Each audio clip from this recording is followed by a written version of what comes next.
جعفرآباد کا جو سر وہ فخر سے بلند ہو گیا ہے، اس لیے کہ میں ہمیشہ مظفرآباد کے لوگوں کو تقریریں سننے میں پوسٹ ڈویژن کا تانا دیتا تھا۔ میں جب بھی مظفرآباد میں آتا تھا میں انہیں یہ کہتا تھا کہ تمہیں نہیں پتا،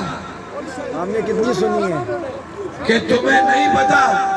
کہ پوسٹ ڈویژن میں شام کو 2 سے 3 بجے جو جلسہ سٹارٹ ہوتا تھا وہ رات کے 11، 12، 1 بجے تک لگا رہتا تھا،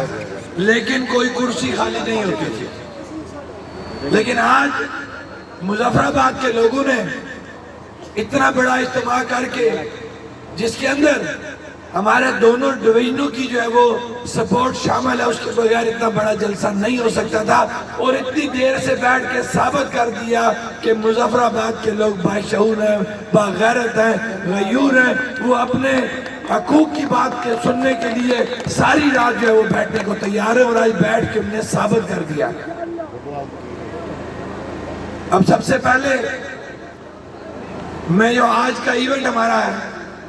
ان شہداء کا ذکر نہ کروں تو بہت بڑی زیادتی ہوگی، کہ میں نے ہمیشہ یہ بات کہی ہے کہ جن ماؤں کے وہ بچے چھن گئے، جس باپ کا وہ بیٹا